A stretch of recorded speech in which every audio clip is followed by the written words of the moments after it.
खुलुमबाय लोगोफोर, आं दिनै दोंसे खन्थाइ लानानै फैदों। खन्थाइनि मुं जों मालायनि गेजेर नङा। खन्थाइखौ लिरदों आलिसा पागलारी आरो खन्थाइखौ आवरायदों जावलिया सिमां।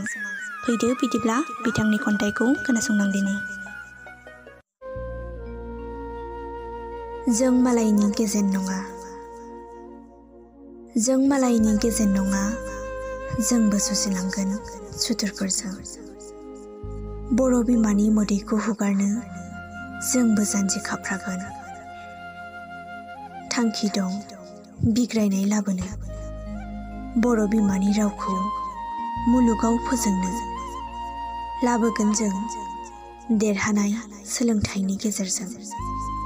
फै जों बयबो खौसे जाना जानजि खाफ्रादिनि हारिखौ फोथांनो। जों बयबो आगान सुरलांदिनि।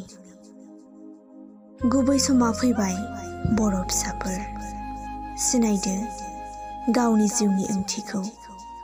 सिखारदो जोहोलाव जोहोलावजोफोर, हुगारना होदिनि बर' बिमानि मोदैखौ। बावलांगोन जों अराय देरहानाय लाबोगोन।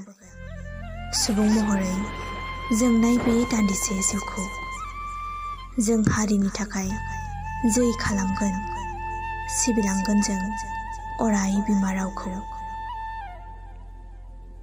एसेनोसै, गोजोन्थों।